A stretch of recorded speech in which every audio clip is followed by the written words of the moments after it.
the issue is I wasn't okay with not knowing. I still don't know. It's not that I know now, but I'm more okay with not knowing. And I think that's the biggest difference is now I know a lot more than back then relatively, but I also have a better feeling of I have still no clue what's going on. To what extent can you maximize your output? And how much in poker is fate? What can you learn from poker when it comes to making decisions? And why is it better to focus on the things you can influence? In this episode, I'm talking to Fedor Holz, who in his mid-20s as a professional tournament poker player has won more than 30 million.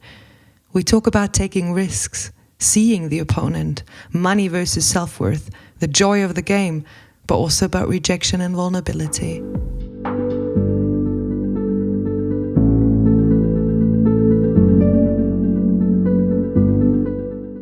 This podcast brings you stories from and about people who stepped into the unknown.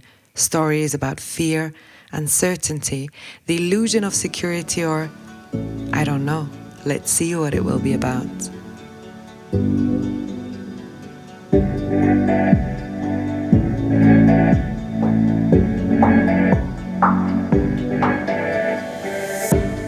My name is Katharina Bayer, and I will host you on this journey into the unknown.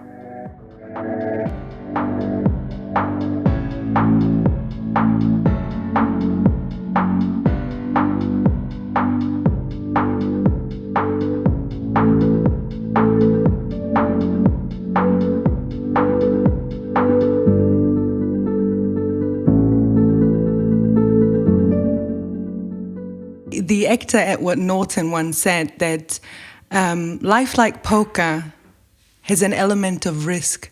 How much is the unknown and risk important for you in your life? I'll take a moment to pause here. Because the first thought that came to my mind was I'm not even sure how much I consciously think about that. I don't have that thought often, like, hey, I need risk or it's relevant. For me, it's just more a description of what is there anyway. So I don't think I can say, oh, I want less risk or more risk. It's just there. And I would say in the things I'm doing, when I'm curious and when I do the things that I enjoy the most, then it's very turbulent and there's lots of stuff coming up and I never really know what's happening. So from the outside, it looks like, oh, it's very risky and exploring new stuff. So yeah, I would say my life is more on the riskier side, if you want to give it that label. Were you always that curious and just tried out things? Yeah, definitely. I love trying out new things. And as a child, I think I was always in my head. So not in the beginning, not so much not being present, but more just imagining things and everything I saw, I felt seeing on a different layer as well. So when I saw a person, I saw colors and lots of shapes. I was really good at math in the beginning because it was so easy for me to visualize shapes.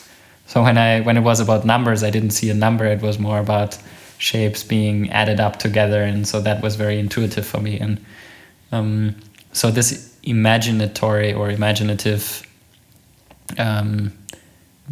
part, that's always been a very active part in me. So now I have less access to that, which is kind of sad. Like it's a thing that really bothers me, or that I'm really working with. That I subdued this part of me, is this colorful, like, shape thinking. I just don't have that much anymore.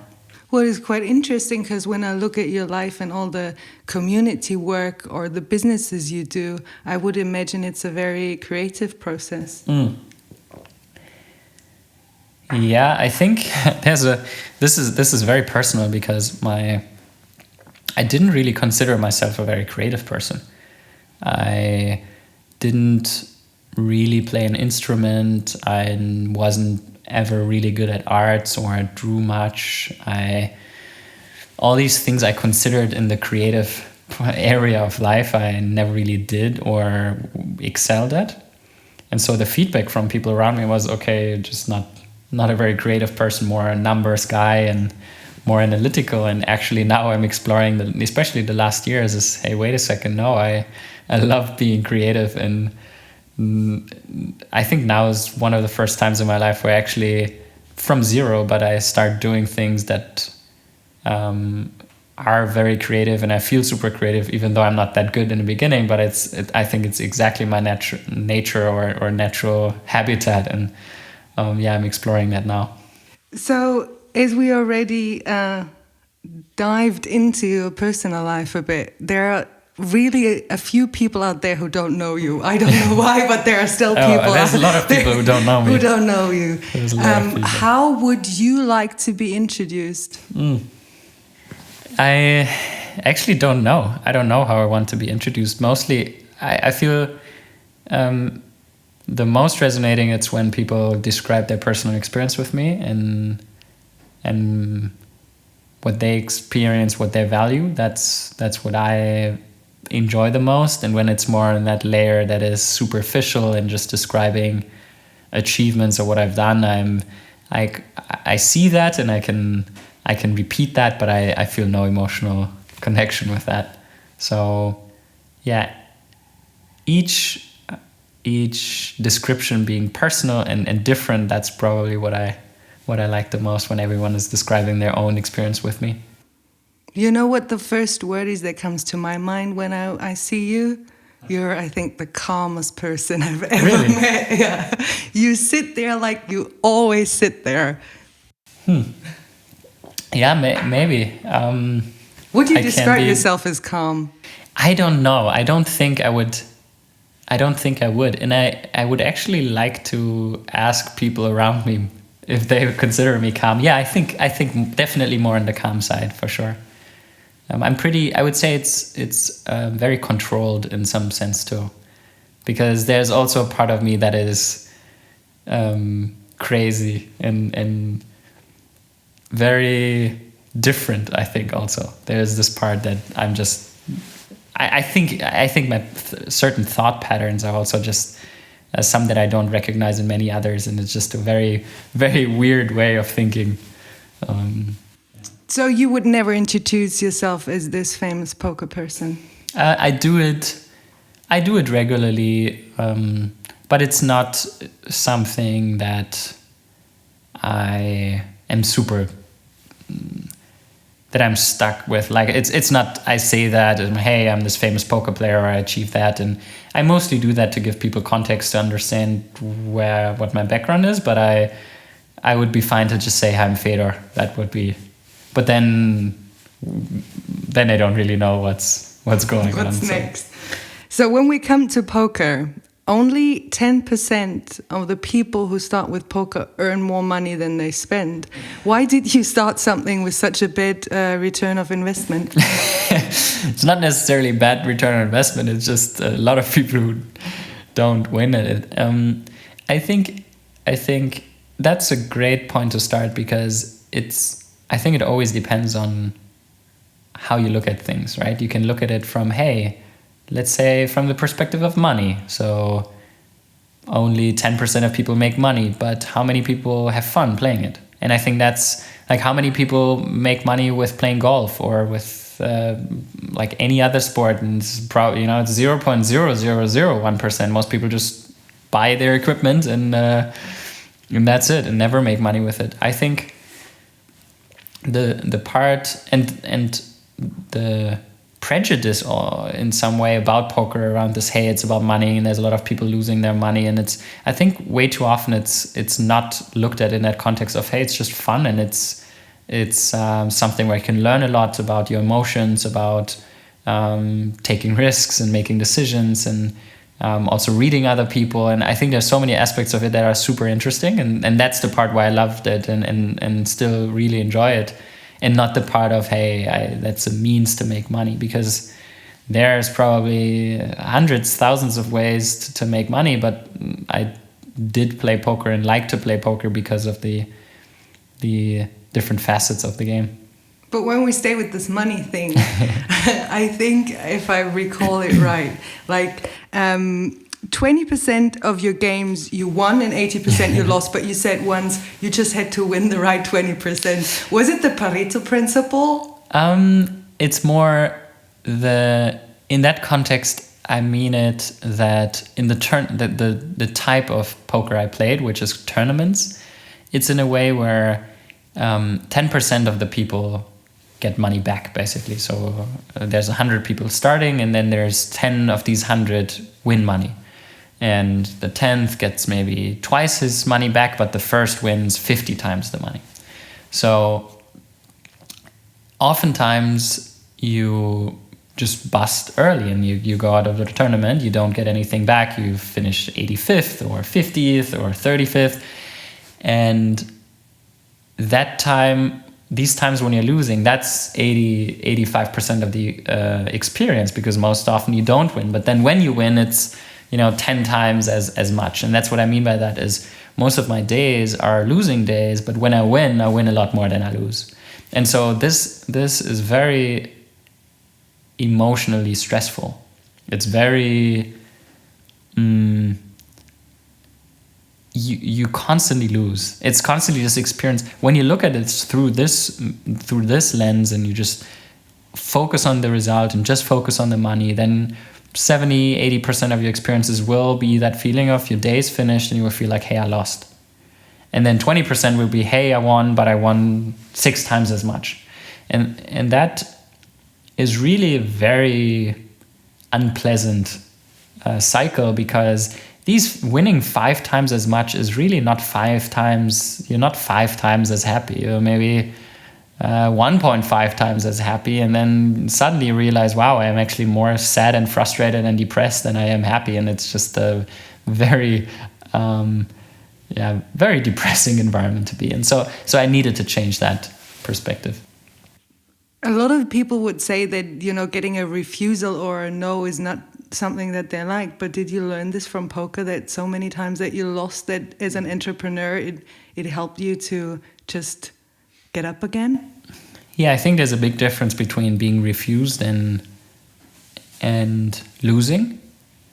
So I think it depends on how much you feel control over the outcome and how much you're trying to control, and I think this level of helplessness plays a big part in it.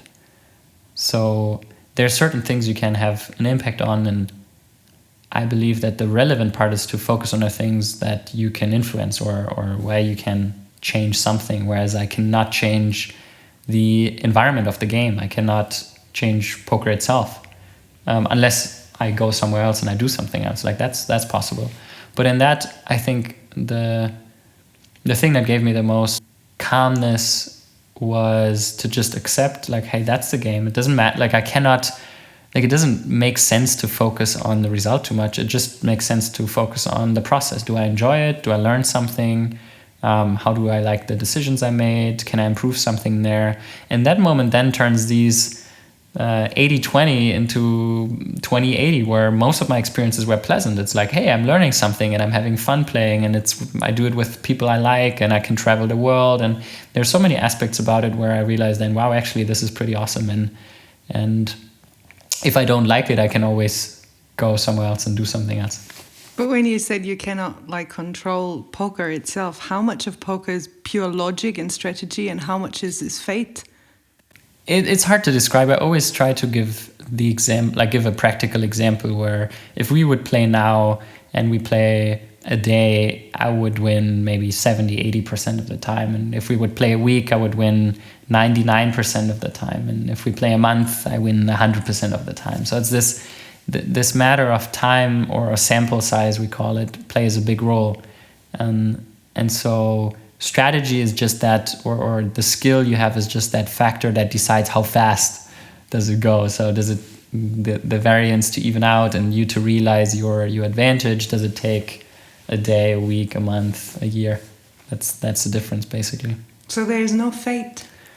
In the sense of variance, there is. So I had stretches in my career where over 9 months I was losing money, and I was probably a big winner. And it was actually in the time where I would say I was probably one of the best, if not the best. And I was just constantly losing. I mean, I had times where I was winning, but just monetary, I lost about half of my net worth in that time frame, and it was very tough. I was struggling a lot with that. And then there are times where in 3 months I won every tournament that was out there. So it's just like there's this balance between and I was probably a similar skilled player. So yeah, I think that's what I would describe. The variance can be brutal, can be pretty big. So when you're playing, I guess you have to take decisions every millisecond. What did you learn from Poco when it comes to taking decisions? Yeah, I give speeches about that now, where that's the question a lot of people ask. And I think a lot of it is not very easy to construe consciously and say, oh, that's exactly what happens, or these are the things I'm doing. I believe with basically anything, it's the practice.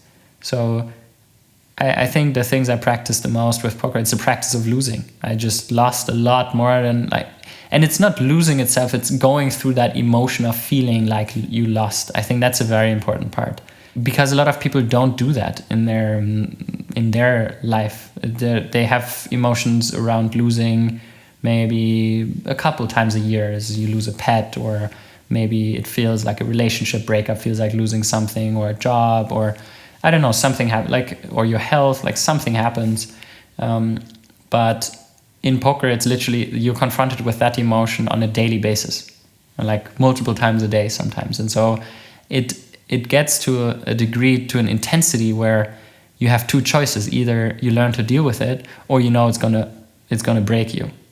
So you either adapt and you grow and you realize hey, actually it's not that bad. It's that feeling of losing something right now. It's just a conception, just a construction in my mind. Why is it so relevant if I win money or lose money? It doesn't matter. It changes nothing. But there was something so strong in my mind saying that my self-worth as a person is connected to that high score there, to how much money I made, to how successful I am. And so each of these experiences, when I lost something, it felt like I could feel my self-worth decreasing at the same time, and that's painful. And so I had to disconnect that belief and just say, no, my self-worth is actually absolutely independent from how much money I have and how successful I am. And that process is very, very interesting, very painful also, and absolutely unbelievably rewarding. It's super beautiful to feel how I can do something just for the sake of what it is, which is, hey, I play this because it's fun and not because I need to do something with it or to achieve something or to go somewhere to achieve a goal. And for me, it's just, I play it because it's stimulating, it's fun, I can solve a puzzle. It's also competing with others and learning something in the process, and that's about all that it is for me. As you mentioned already, then losing can be connected to your self-worth. Oh yeah. Do I recall it correct that in one interview you said that it was part of you starting to play poker because your self-esteem is so low? Is this correct, or you never said this? No, I don't think I said that, but it definitely was low at that time, so it wasn't it wasn't absolutely off. When I started playing poker, I was very disorientated and I didn't really know. I felt very much pressure. I felt a lot of pressure to know stuff and to know who I am, what I want to do, what all this means. And I had no clue, and I wasn't okay. The issue is I wasn't okay with not knowing. I still don't know. It's not that I know now, but I'm more okay with not knowing. And I think that's the biggest difference is now I know a lot more than back then relatively, but I also have a better feeling of I have still no clue what's going on. And that acceptance to get to a level where at least I can acknowledge it and be fine with it, that took me a lot of time. And back then I couldn't really go anywhere because whenever I started something, I had the expectation to immediately know. And so through that, anything I started was just meant to fail because, hey, I can't, there's nothing that I could have done that would have given me that feeling. And so I needed to make that experience, I think, to go through that pain and and go through this phase where I just didn't do anything to then figure out like, hey, okay, maybe I just do a thing that, is kind of fun. And that was poker at the time. And then I did that, and I woke up and I was like, okay, let me do the thing that I think is kind of fun. And I did that for 10 days, and then 100, and then 1,000. And then, I don't know, I apparently was a professional poker player. It is really interesting what you said, that now you're more fine with the fact that you don't know.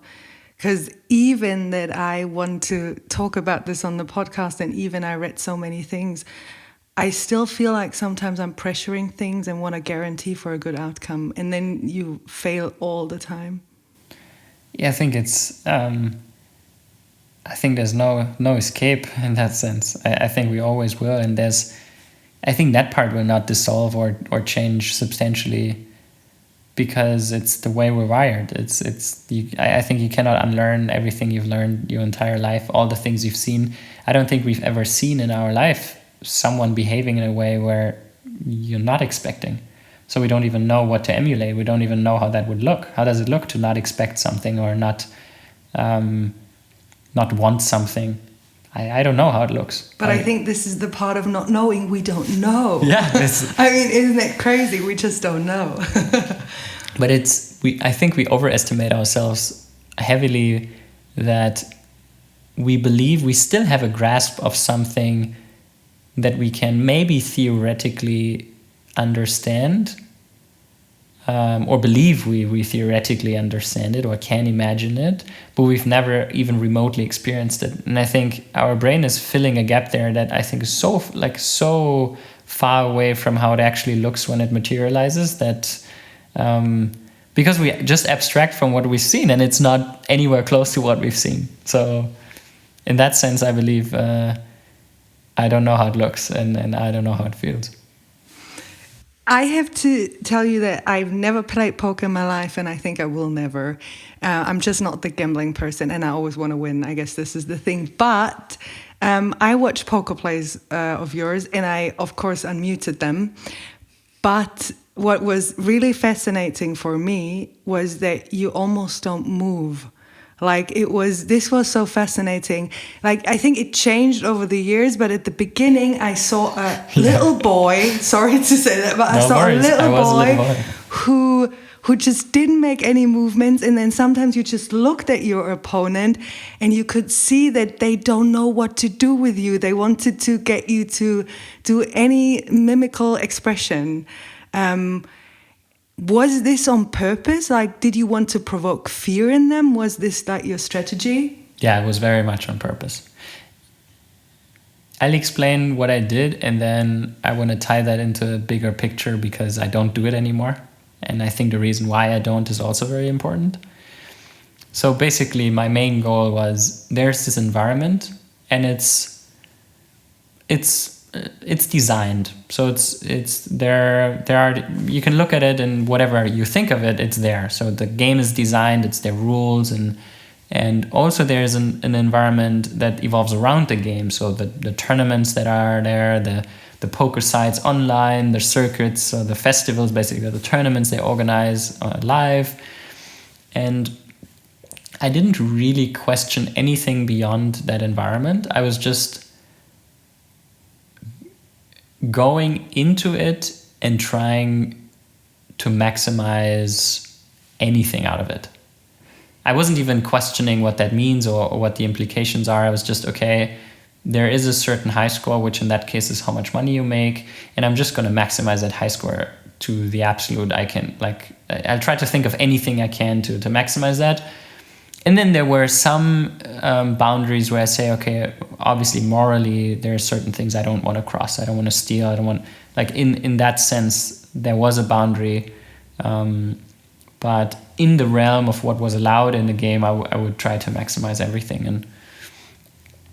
And I did that. And I put a lot of time into that. And it's endless. You could do anything from my health to what I ate, to how I meditated, to how I prepared, to how I got focused, to working on my emotional side of things, to working on strategy, to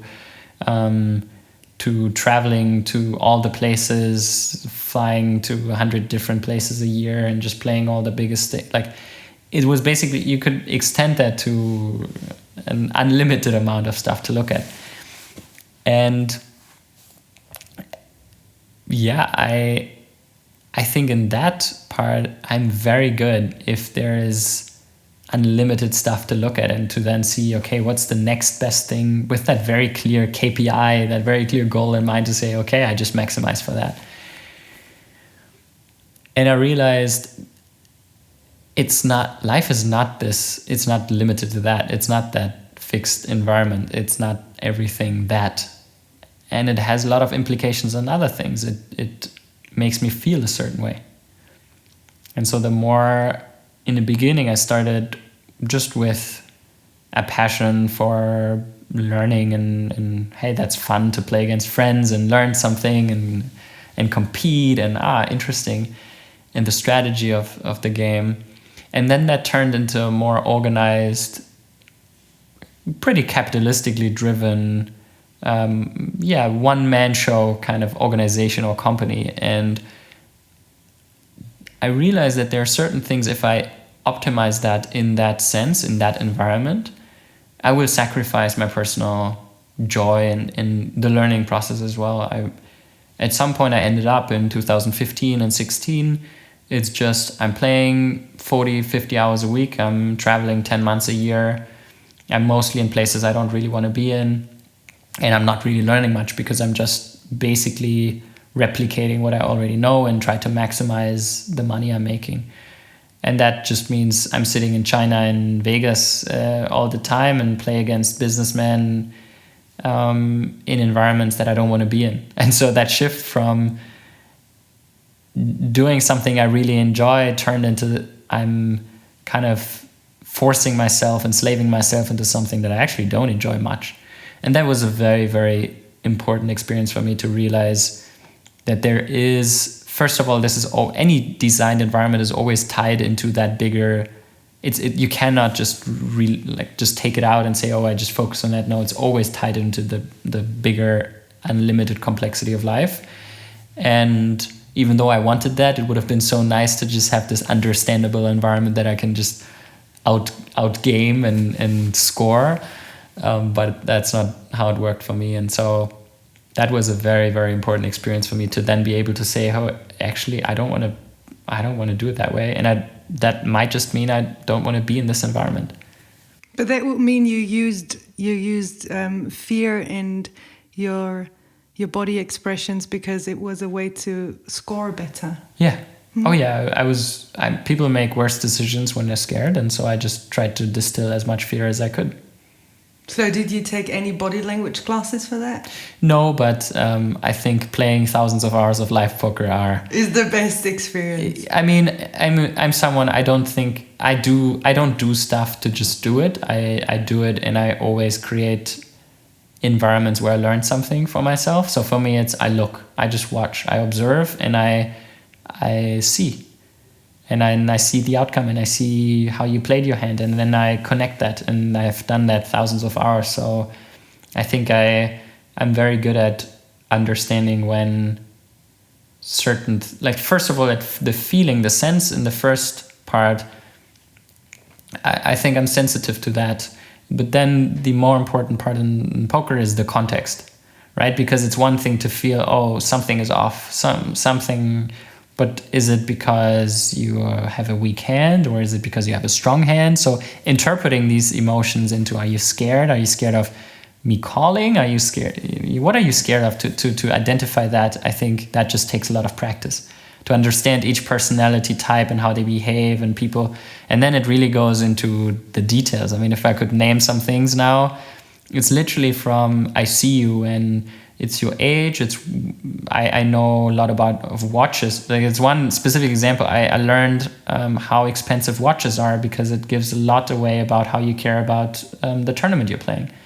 Is if you have a very expensive watch, it's way more likely that the money you're risking in this tournament means a bit less to you. From your age group, from where you come from, what nationality you are, cultural heritage is so big. Like if you're Asian or South American, huge differences in how they approach. There's pride plays a big role. In some countries that's not so relevant. to how you stack your chips. Like if they're more closely together, you're more conservative. If they're more closer to you, you're probably less likely to give them away loosely. To how often you blink, where your eyes move, the red of your skin, your pulse, your micro expressions around your mouth. I feel already observed now. it's just a thing. When you really dive into it, there's an endless possibility of what you can look for to get information from someone. You said you meditated and did stuff like that. You know, when I watch films about Las Vegas and poker, I always see girls and money and stuff. Did you ever do something like that? Never read or never heard you talking about it. Partying? Yeah. Or going to, I don't know, secret poker games where you play against millionaires because they want to play against the most famous people, or... I played in a very private and high-profile game twice. So where it's really about millions and very big private games. So it's not it's really hard to get in. Obviously, a lot of people try, and unless you know someone or someone likes you and invites you, it's just not a thing that happens. So I didn't chase that. It wasn't, because oftentimes the dynamics in these games aren't great, because you can imagine, like, not everyone is super excited to just lose money and give it away. So being as a pro and obviously the winner in the game, in that game, it always comes with other stuff. I did party, but mostly we actually did party, and I had it was quite excessive too. I'm not a big drug guy, so that part wasn't very extensive, but it was mostly for me an experience where I did it. So 2-3 days in Vegas, renting a house, inviting lots of people, and just 4 days of going to the club and like being drunk every day. But it was mostly reminding me that that's not my world, that's not my place, and I felt drained. After these times, I want to go home, and I want to not do that for the next 12 months. And now I feel it's just been exactly that experience where I've done that. I've done it again at some point 12 months later, because I felt, now how was that? And let me try it again. And now I've done it 3 or 4 times, going super bonkers, hardcore partying somewhere. And every single time it was the same experience. So I think now it's getting longer cycles. So I'm not sure when the next time will happen. Let's change a bit from this partying scene. What does security mean to you? I'm not very connected with what the idea of it or what I consider it. I think I'm generally pretty, in that sense, pretty free. I don't think in the money sense, I don't think about it so much. Obviously, sometimes I can feel that this fear of loss is still, it's popping up, definitely popping up here and there. So that part, that fear of loss is there. And then in terms of emotional security, I think from my childhood, I can still sense a belief that humans are rather not to be trusted. So I've been hurt a lot of times, and that I'm realizing, especially over the last years, I'm kind of letting go. But if it's the very vulnerable relationships, if it's romantic relationships or very close friendships, I can still feel that this very sensitive and sensible side of me comes out. And that's something I just never really had in poker. Like that was just being stone cold in all aspects and not sharing that. And I'm glad I'm experiencing that more now and discovering again. And I think there's a very, very soft side in me that I just haven't looked at in a long time. So I'm happy to and I'm trying to let that out more. And that comes with a lot of fear of being rejected or left. I think left alone is also a part that is very, very big thought. When there's things that I really care for, that they leave me in some sense, that's something where I feel the most emotions around, and I can feel I can't recognize myself and how I behave. And so, yeah, that that's definitely the area where I get very emotional. It's interesting that somebody who earned more than 30 millions, for him it's this part, the most vulnerable part of being alone, left alone.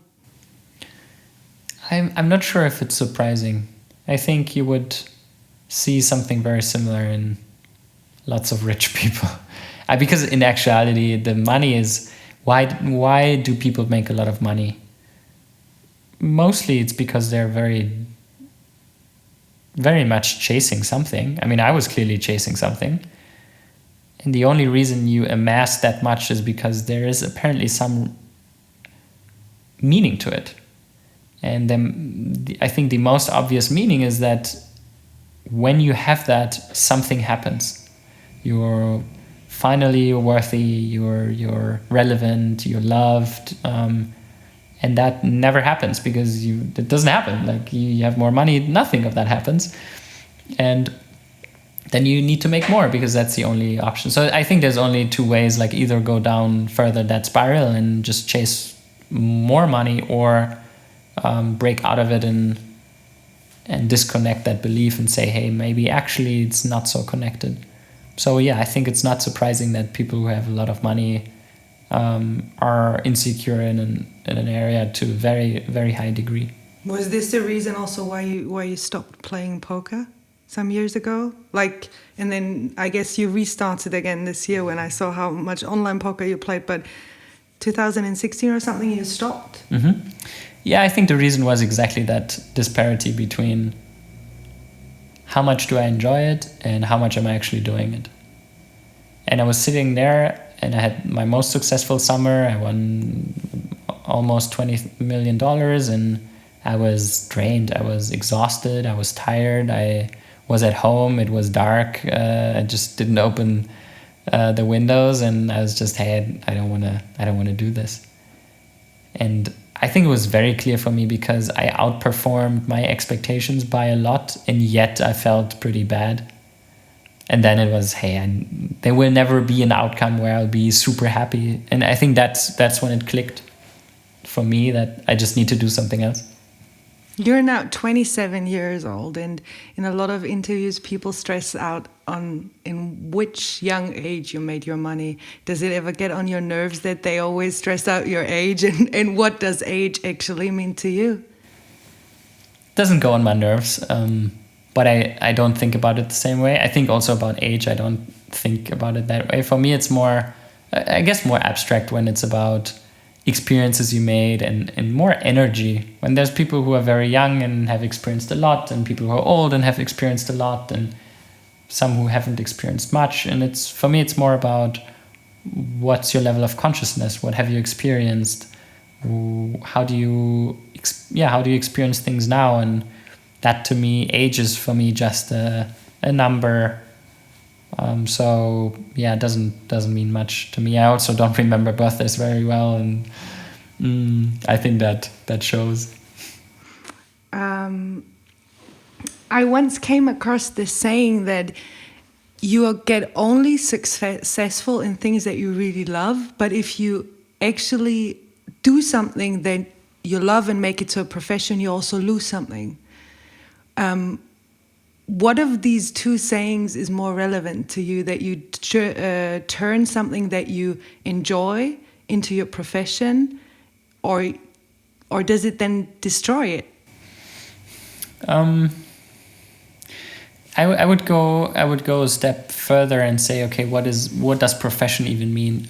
That's I think also an interesting part, is work is something that doesn't really exist in my thinking. So when people ask, I don't use the word too, as I have never said I go to work or I work. I do it just so other people understand, but for me it's been, I do that. I play, or I study, or I learn, or I do that. And it's for me, going somewhere and talking to someone is not different than going somewhere and playing the piano. It's just another thing I'm doing. So I wake up and I do a lot of stuff, and then I go to sleep, and then I wake up again. So I think that sense of work and profession mostly comes in is that we created an environment where we tie productivity and something you do to your basic needs being fulfilled. So you have to produce something for someone else, and therefore you get money, and that is being used to cover your cover shelter, pay for your rent, get food, and have a basic level of freedom. That, to me, is it's not that I would think about how do you make this your profession. I would disconnect these two things. First of all, I would say do as many things as you can that you enjoy as much as possible. If you don't know what it is, don't worry, just try out stuff and explore. And I think a large part of your life can be exploration. And then the other part for me is we are where we are right now, and make sure that you can fulfill your basic needs. And these are two very much separate things. Optimally, I think it would be best if as a society we would just make sure that everyone's basic needs are covered without forcing them to do something in return, because I believe people would want to contribute anyway.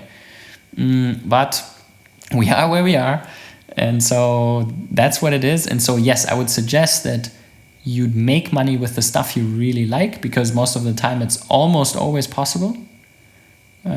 Because if you really like something, you continue doing it, you will find means to make money with it. And I think that's the path of least energy loss to be able to fulfill both. As you talked so much already about your life in Poco, what is the main thing for you that you learned? I don't know. I think on an abstract level, or for me very personally, it's this emotional growth around my value not being tied to these core beliefs that I've experienced over and over in my childhood. What other people think of me in that context, so how successful I am and how much money I have. I think that was really one of the main game changers for me personally. So just a level of independence through that experience to say, hey, okay, you can believe that. I respect that and I take that in, but it's not, I don't let myself, I don't suppress myself, I don't force myself because of that. And I think that's probably the biggest thing for me to take away from that whole experience. Something that I didn't know about poker is that you're not a single player, but you played in a community.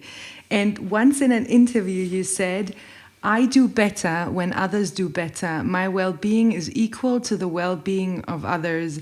Was this also the idea why you became an entrepreneur and you design things for others, like this app that you designed for kids to learn English? Like, is this your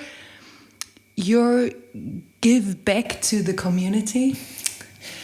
I have a hard time with this whole idea of giving back and charity, and I don't feel that it's a cycle, and I do, because I feel it's not a cycle to earn something for yourself and then give back. I don't think, at least I don't think that's how it should be. I don't think you should hoard and then be charitable and give away of that. I think I personally can say that I enjoy things the most when I feel that they have an impact, that are changing things to the better. Because I believe at the core, I'm driven by survival. And I don't mean that in a bad thing. I think that's a good thing, is that we live a good and healthy life, and that everything, and that's the part also of what do I consider what should survive. And so I believe that everything is connected, and that it's not, it's my tribe and their tribe and our survival at their costs. No, I think all of that is connected. So I care about, first of all, I don't think there should be tribes, like countries and all these dynamics of polarization. I think they're pretty detrimental to or there's a lot of potential. Let me rephrase it like that. I think there's a lot of potential for us to do much greater things and live way better lives if we just think more in that context of that will do me good. Not now, not in a month, but in the long term, for sure. Whether it's about environment or people living in other countries and other places, or how we organize society, like all these things, I think it's so important to take to understand that there's lots of things we cannot take into consideration, but to not repeatedly do things where we're certain that they're detrimental. That's more a thing, whereas we know that the things we do regarding the environment are bad for us. Like, it's just very, very simply spoken. It's just has a negative effect on us, and yet still there's so many environments and processes that are still in that same level of thinking. And so I kind of lost the train of thought there, but this topic I'm really passionate about in all kinds of contexts. So I'll stop here. And I think it's very honest that you said that actually it's survival that like pushes you forward, because this is what we see all the time, like fear, and what we experience now, this is pure survival. And what we always say is like, we do it for the better of the community, but I have so many examples every day that this is not the case. Anyhow, there is one thing that they say when you Google Poco, there is the saying that there is not a matter of holding good cards, but sometimes playing a poor hand as well. And besides poker, how do you bluff in life? I try not to. What does it mean you try not to? Do you use the techniques that you learned in other situations? Yeah, exactly how I said it. I try not to. I try not to deceive, because poker is a lot about deception. It's at the core. It's about making sure that you don't give information to your opponent, and I just don't think that's a good equilibrium. I don't think that's a good. I want to give my opponent as much information as I can, and there shouldn't be an opponent. So the design itself, I think, isn't referable to life, and so that's what I meant by, I think poker came out of a thought where it is about winning against each other, and you have to win from someone else. And I don't see life that way. I think it's more connected, more together. And so I don't want to use the same techniques, because I want to give you all the information I have available so that you can excel, so that I can excel. That's how I see it. And to your question before, yes, community is a huge factor for me. I wouldn't have been remotely as successful as I was without the people around me. Yeah, we should be all more connected. That's what you said. In the beginning of the interview, you talked about you as a little boy and how curious you were. And in this playing poker, there's the word play. How much is play still important in your life? Oh, I love playing. I do love every opportunity, almost every opportunity. There's certain environments or attributes that I like more. So when people take it serious, that's important to me. Is that I don't. Fun is important also, but for me, playing has a big part of thinking and strategy and this solving. And I also want to let that go, to be honest. So now I'm learning more to play for fun. But there's something about coming into a new environment, adapting, understanding, and solving it that I just really, really enjoy. And that's why I still play lots of games with friends, play computer games, play chess, play poker. I just like these type of games. I have my last 3 questions now. First one, what is your biggest fear?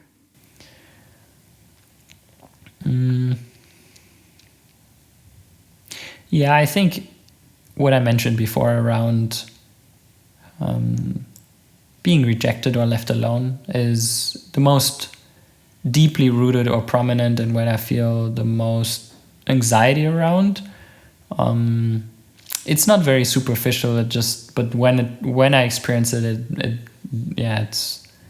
it's almost bursting me. So it's definitely very, very intense.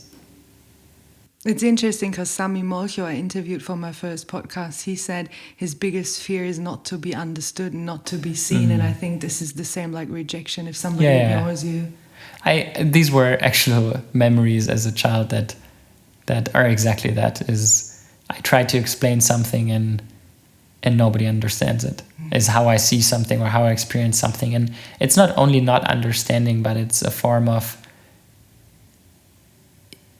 rejection when nobody can ever understand in that sense what someone else, like you just say words, but it's this feeling of I don't understand, and so it doesn't exist. Exactly. It's ignored. Yeah.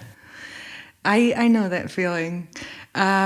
Second question, what are you currently doing that you still don't know how it will turn out? Most of it, almost all of it.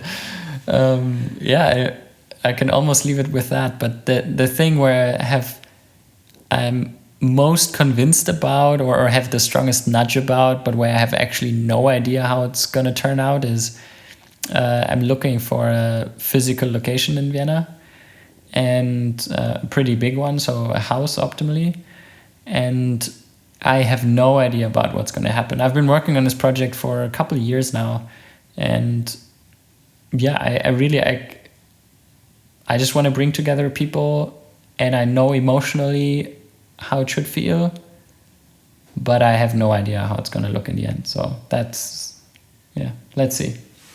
And the third one is actually not a question, but I have this book here, and since quite a long time I write my most famous favorite quote, not my quotes, it would be nice if it would be my quotes, but my most favorable quotes in there, and I will just flip through the pages and you say randomly stop at any page and then you just comment on the quote, okay? So Stop. Do you want to go left or right? We go to the right. To the right. Just imagine becoming the way you used to be as a very young child before you understood the meaning of any world. Before opinions took over your mind, the real you is loving, joyful, and free. The real you is just like a flower, just like the wind, just like the ocean, just like the sun. Yeah, I'm tearing up. It couldn't have picked a better quote, I guess. I don't even have something to say on that. I think it just ties really nicely into what we've been talking about. Thank you very much.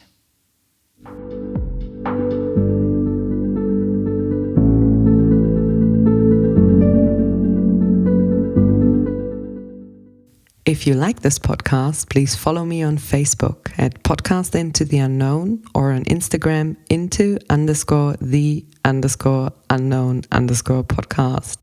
You can listen to this podcast on www.intotheunknown.at, Apple Podcasts, Spotify, or wherever you get your podcasts from. And if you have an idea for an interview partner or just want to leave me some feedback, please don't hesitate to contact me on Instagram or send me an email on office@intotheunknown.at.